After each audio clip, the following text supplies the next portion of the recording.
What's up, guys? Welcome back to Newswave. Well, a bit of a surprise announcement yesterday, as today we have a Nintendo event to look forward to, specifically a Nintendo Treehouse, and there will be a brand new game, it seems, announced there as well. We're going to go over that today and when you can expect to check it out and what even might be there. We'll see about that one. Also, we did have the box art for PlayStation 5 games revealed, and it was certainly split online as to the opinion over how it looked. We'll take a look at that one. And is Square Enix going to have this big Tomb Raider collection? Well, we have a few things that have come out about that we're gonna go over as well. As always, guys, if you enjoyed these videos, make sure you hit that like button. Helps out a ton. And if you're brand new here, hit the red subscribe button down below as we head towards 500,000 subscribers. And we're gonna start today with Capcom for two quick stories. The first one being the digital distribution of Capcom, which we've seen with other companies start to be on the rise. Originally, it was, of course, more people were buying physical, and then here comes digital, and it was like a 90-10 split and then an 80-20, and now it's becoming all digital at this point, and it makes sense why we have that all digital PlayStation 5, as Capcom has now stated that their overall game sales are 80% digital now. Yes, that is crazy, right? I mean, if you really think about all the Resident Evils and stuff they've been releasing over the past few years, and a lot of those just being all digital purchases, yeah, that's big time for them. In fact, if you go back a year, they had reported that their digital distribution was 53%. That is how much of a jump it has had over just the last year. And now Capcom says they want to move towards a 90-10 split, so 90% digital. Keep in mind, publishers have an incentive to push towards digital as they get a bigger cut. Ubisoft themselves told us it was a 70% split for them versus 30% for like Nintendo, Sony, and PlayStation, whereas if you do ship the product to stores, you end up with 55%. So not surprising to hear that they want to push that far with it, and I'm telling you, eventually, this is going to be the last generation with physical media with the PlayStation 5 and the Series X. The other piece of news from Capcom has to do with Resident Evil 8 or Resident Evil Village, and in a survey that they put out on Twitter, one of the questions was asking about a demo and its overall influence on your purchasing decision, like would a demo potentially help you come to a decision to buy this game? Yeah, it would, obviously. I assume most people said, yes, I would like a free demo to try this game out ahead of release. And for Capcom's credit, they've been doing that with the Resident Evil games, right? Like Resident Evil Remake, we had 2, of course, got a demo, 3 got a demo.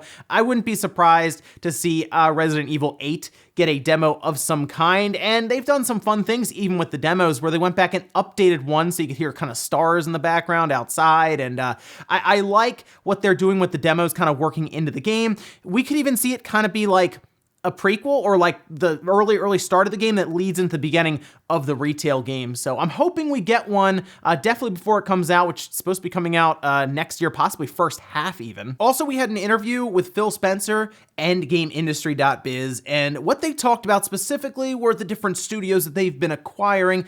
And at the end of the interview, there was a very interesting exchange with Phil Spencer and Games Industry where they talked about how they're not quite done buying studios. In fact, the CEO of Microsoft, Satya Nadella, is pretty much on board with them getting more studios as long as they can manage them correctly. And after that long interview of quotes from different developing studios that Microsoft have picked up, it does seem like that they are figuring everything out about how to manage and make sure that each individual studio keeps its identity rather than just, slap the big Windows logo on the front of the door and rip all of the other stuff off of the walls. It doesn't sound like that's what they're doing here.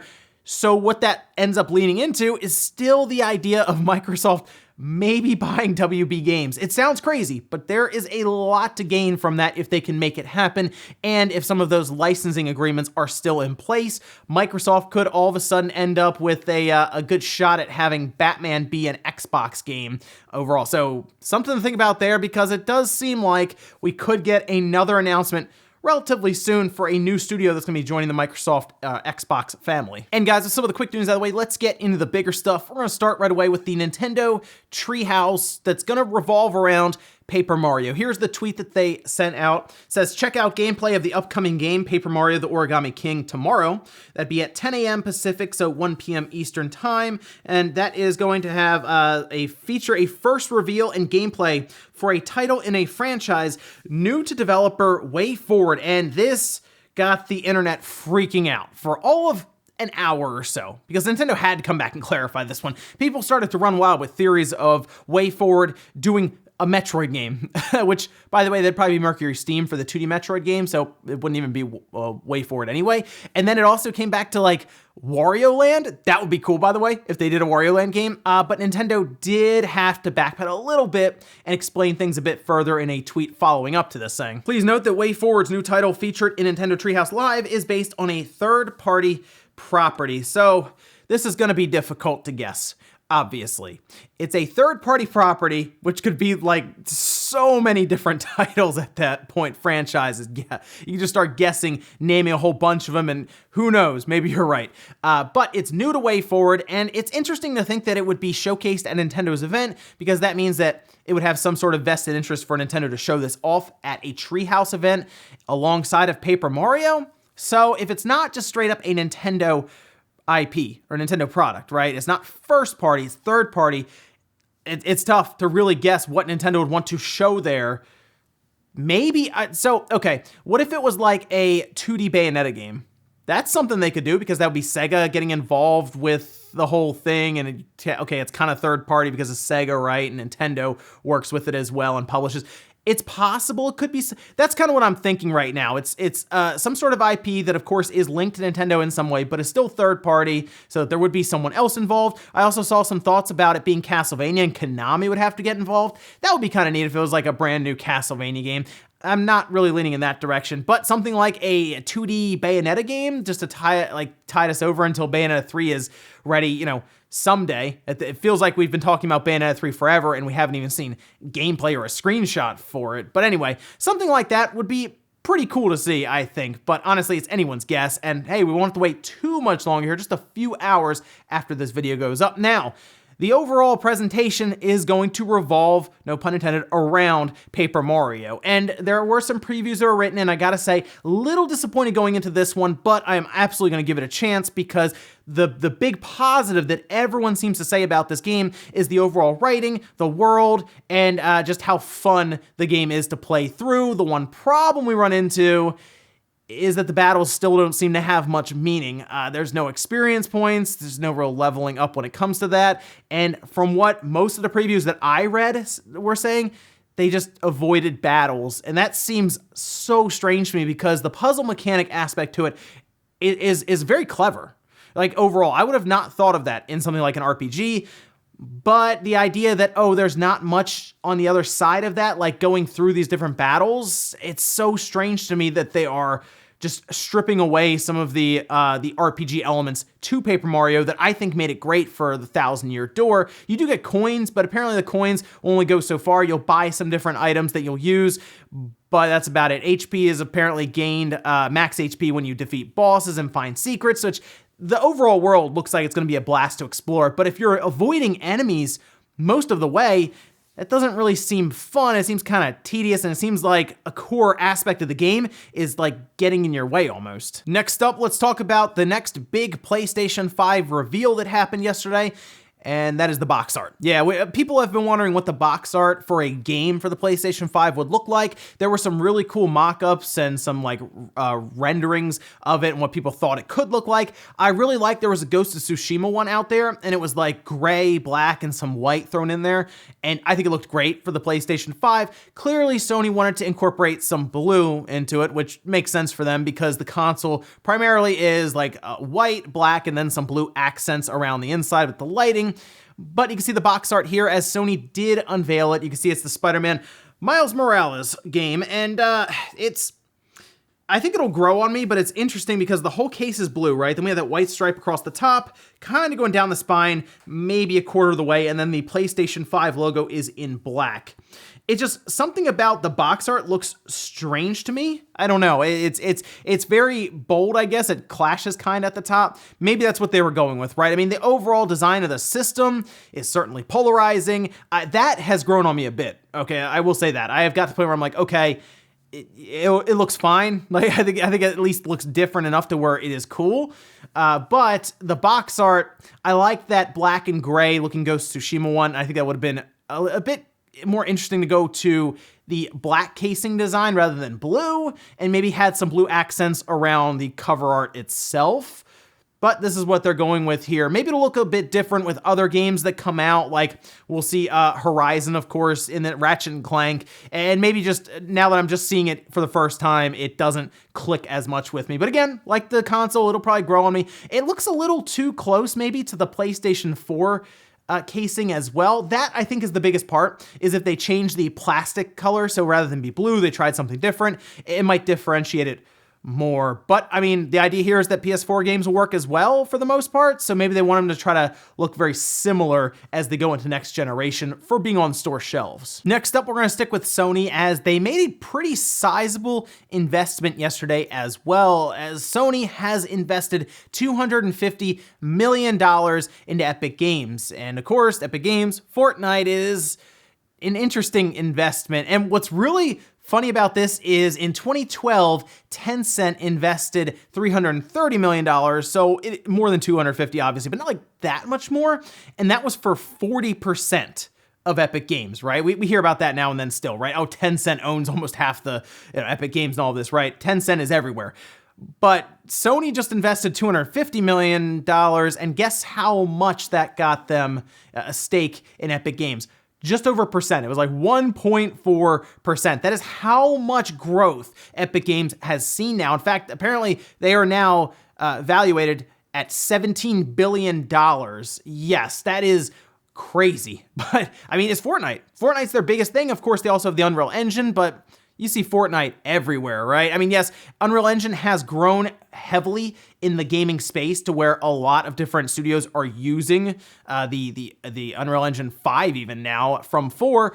So I get why they've grown so much, but it's something to keep an eye on there, as Sony investing this kind of money does make you wonder what they have in mind for it, but they only have, like I said, 1.4%. However, they do have a strong relationship, it seems, as they were the ones to show off Unreal Engine 5 on their PlayStation 5. Like, it was them. And afterwards, Epic had to come out and say, oh yeah, it also works on the Xbox Series X. And it even works with the Switch. Anything that runs Unreal Engine 4 right now, but we wanted to show you guys it on the PlayStation 5. Makes a bit more sense now. And in our last bit of news, let's talk about a big rumor currently around the Tomb Raider series and what appears to be this ultimate experience, or just ultimate package of games that could be coming out kind of soon. It started to go around online, and then a trademark surfaced online as well that could be connected to it. Let's take a look here. Here's the image. This apparently was posted by Game Rant. However, we were also able to track it to 4chan, so there we go, right? Who knows if it's actually real. Although,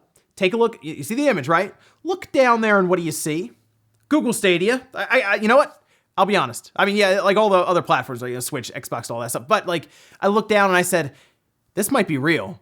Because I don't know anyone out there who is like putting together this leak and is just like, we got to put Stadia on there because we need it to look legit, right? Like, so I looked at that and I said, wow, okay, this might be a real thing. But aside from obviously the joking there, if we go over here to this trademark that was also spotted online, it does appear to kind of tie into it, the true Tomb Raider Ultimate Experience. And this is a trademark that was filed by Square with a recent status date of June 15th, and that is another extension that was granted. Now this, according to that poster promo art that was posted up online, August 27th would mean that it would probably be getting announced soonish, and according to the pictures on top, it looks like it's going to be several different generations of the Tomb Raider games, and that could be pretty serious overall collection, or is it just like one game from each? Or I don't know. That's the big question here. Again, this could just be an overall made up rumor, but it is funny that it comes up alongside of this trademark that was also spotted, and now we're seeing a lot of people online kind of talk about this. So it's possible that there could be a Tomb Raider collection, and it would be really cool to see a bunch of Tomb Raider games also show up on the Switch, but keep expectations low for now, unless another piece of promo art shows up with Google Stadia logo on it. In that case, yeah, go crazy. And we'll finish up with the comment of the day, as you're seeing here. This is from Tabas Chicken saying, limited run is killing me, man. I'm trying to save up for a PC, but they just keep coming out with good stuff. Limited run games is like on their A game right now with what they're doing, and sounds like they still had some other things to show that fell through with their recent presentation. Some big stuff, apparently, so we'll keep an eye out on that. Maybe they have some really big announcement that they'll just drop on Twitter that'll blow everyone away. But now is a great time to save up for a PC if you're trying to build one, because we're expecting Nvidia to show Ampere, and we're expecting AMD to show up with their next RDNA 2 cards, and when those come out, we could see some of their older cards start to drop in price again, like a 2070 Super is like a $500 card, but when Ampere comes out, and if it blows that one away, which a lot of people are going to buy a 2070 Super and say, wow, this is great, 1440p at 60 frames per second, I'm good, right?